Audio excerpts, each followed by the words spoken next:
आणि बुलेटिनच्या सुरुवातीला सत्ताची महत्त्वाची बातमी। मराठी हिंदी वादामध्ये कल्याणच्या अर्णव खैरेची आत्महत्या झाली आहे। शिवाजी पार्कमध्ये भाजपनं जोरदार आंदोलन केलंय। ठाकरेंच्या शिवसेनेविरोधात भाजपनं हे आंदोलन केलंय आणि सद्बुद्धी आंदोलन असं या आंदोलनाला नाव देण्यात आलंय। अर्णवच्या मृत्यूवरनं भाजपचा ठाकरेंवर जोरदार असा निशाणा पाहायला मिळालाय। ठाकरेंनी भाषावादाचं विष पेरलं, त्याचा परिणाम हा असल्याचं भाजप नेत्यांनी म्हटलंय। तर भाजप स्वर्गीय बाळासाहेब ठाकरे यांच्या स्मृतीस्थळावरती गेले आणि तिथे त्यांनी प्रार्थना केली।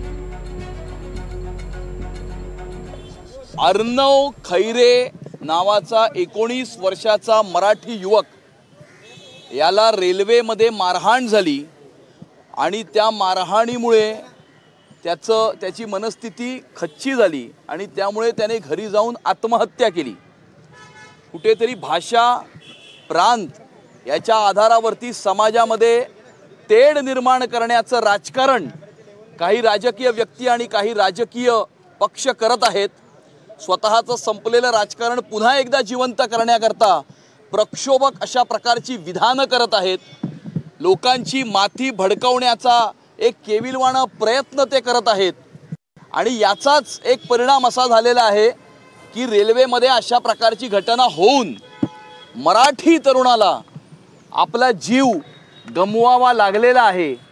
या अशा प्रकारचं राजकारण करणारे राजकीय पक्ष व राजकीय व्यक्ती यांना सद्बुद्धी मिळावी अशी आमची प्रार्थना आहे।